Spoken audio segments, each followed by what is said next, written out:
Hi there. So we are on day 18 of the going through the New Testament in the order that the events happen. So we're reading little bits of each chapter to get the whole story in one storyline, right?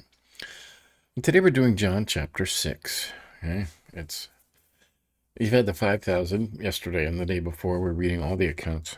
And John 6 is one of the longer chapters in the Bible. So we'll read John 6, right? After this, Jesus went away to the other side of the Sea of Galilee, which is the Sea of Tiberias. And a large crowd was following him because they saw the signs that he was doing on the sick. Jesus went up on the mountain, and there he sat down with his disciples. Now the Passover, the feast of the Jews, was at hand. Lifting his eyes then, and seeing that a large crowd was coming towards him, Jesus said to Philip, "Where are we to buy bread so that these people may eat?" He said this to test him, for he himself knew what he would do. Philip answered, 200 denarii worth of bread would not be enough to feed each of them, to get just a little. Right. One of his disciples, Andrew, Simon Peter's brother, said to him, "There's a boy here who has 5 barley loaves and 2 fish. But what are they for so many?" Jesus said, "Have the people sit down." Okay, now this is the only one that said there was a boy there that had these, right? His lunch, probably.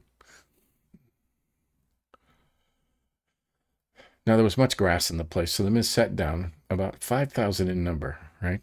Plus wives, plus their kids, right? Jesus then took the loaves, and when he had given thanks, he distributed them to those who were seated. So also the fish, as much as they wanted. And when they had eaten their fill, he told his disciples, "Gather up the leftover fragments, that nothing may be lost." So they gathered them up and filled 12 baskets with fragments from the 5 barley loaves left by those who had eaten. When the people saw the sign that he had done, they said, This is indeed the prophet who is to come into the world." Perceiving that they were about to come and take him by force to make him king, Jesus withdrew again to the mountain by himself. Right? "We're going to force you to be our king." You like that? No. Okay, walking on the water. When evening came, his disciples went down to the sea, got into a boat, and started across the sea to Capernaum. It was now dark, and Jesus had not yet come into them. Right. The sea became rough because a strong wind was blowing. When they rowed about 3 or 4 miles, they saw Jesus walking on the sea and coming near the boat. And they were frightened, but he said to them, "It is I, do not be afraid." So they were glad to take him into the boat, and immediately the boat was at the land to which they were going. Okay. And you notice the other version said, one of them said he didn't intend for them to see him. He was going to walk over there and then meet them over there. Right. And another one, Peter, said Peter got out of the boat. Different versions. One story. That's how it is with witnesses, If every witness tells the same exact story, then you know it's been rehearsed. Right? Okay, I am the bread of life. On the next day, the crowd that remained on the other side of the sea saw that there had been only one boat there, and that Jesus had not entered the boat with his disciples, but that his disciples had gone away alone. Other boats from Tiberias came near the place where they had eaten the bread after the Lord had given thanks. So the crowd saw that Jesus was not there, nor his disciples. They themselves got into the boats and went to Capernaum, seeking Jesus, right? Still want to make him king, I imagine. When they found him on the other side of the sea, they said to him, "Rabbi, when did you come here?" Jesus answered them, "Truly, truly, I say to you, you were seeking me not because you saw signs, but because you ate your fill of the loaves, because I fed you. Do not work for the food that perishes, but for the food that endures to eternal life, which the Son of Man will give to you. For on him God the Father has set his seal." Then they said to him, "What must we do to be doing the works of God?" Jesus answered them, "This is the work of God, that you believe in him who has sent."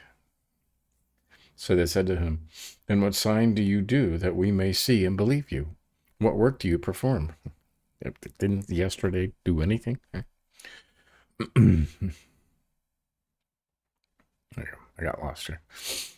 "Our fathers ate the manna in the wilderness, as it is written, he gave them bread from heaven to eat." Then Jesus said to them, "Truly, truly," right? That's important. "I say to you, it was not Moses who gave them bread from heaven, but my Father gives you the true bread from heaven. For the bread of God is he who comes down from heaven and gives life to the world. Then they said to him, Sir, give us this bread always. He's talking about himself, you know. Jesus said to him, I am the bread of life. Whoever comes to me shall not hunger, and whoever believes in me shall never thirst. But I said to you that you have seen me, and yet do not believe.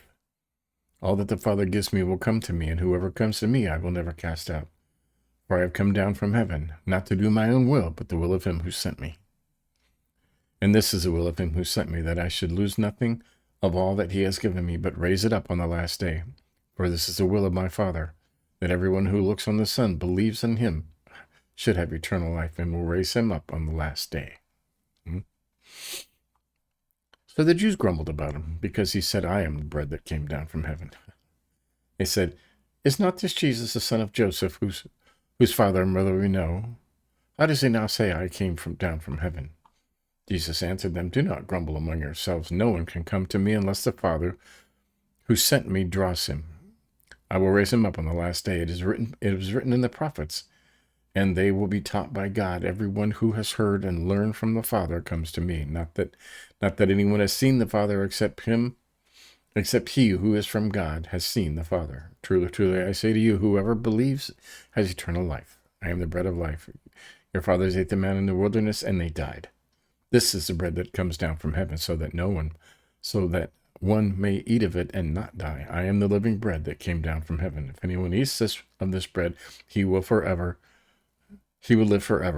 And the bread that I will give for the life of the world is my flesh. Right. The Jews then disputed among themselves, saying, How can this man give us his flesh to eat? Then Jesus said to them, Truly, truly, very important, I say to you, unless you eat the flesh of the Son of Man and drink his blood, you have no life in you. Whoever feeds on my flesh and drinks my blood has eternal life, and I will raise him up on the last day. For my flesh is true food, and my blood is true drink. Whoever feeds on my flesh and drinks my blood abides in me, and I in him.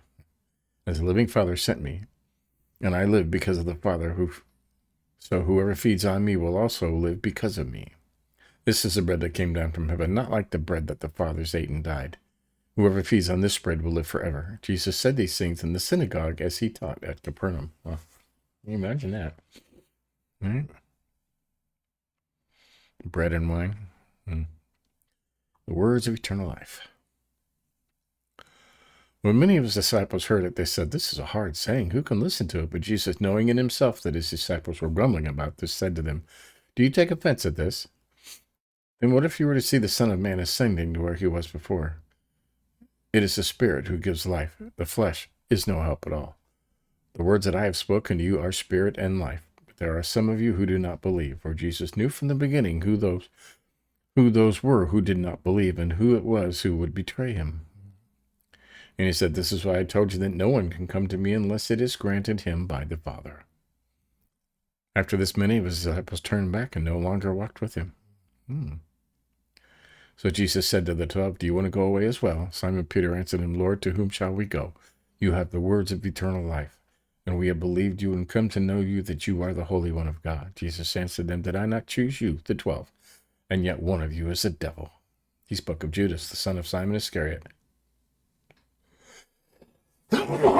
Excuse me. Son of Simon Iscariot. For he, one of the 12, was going to betray him. There you go. So that is John chapter 6, long chapter. Okay, I'm back. I had to sneeze again. So, 6, long chapter, okay. And this is the interesting part, who would probably deserves a longer study that we'll have to do that about. Right? Unless you eat the flesh of the Son of Man and drink his blood, you have no life in you. Whoever feeds on my flesh and drinks my blood has eternal life, and I will raise him up on the last day. For my flesh is true food, and my blood is true drink. Whoever feeds on my flesh and drinks my blood abides in me, and I in him. That's a tough saying, right? I mean,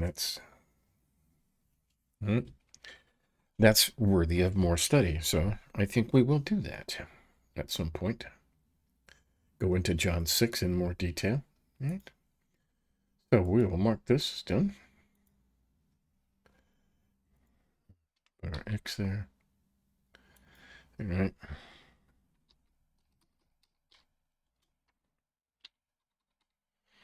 I'm going to put a note here.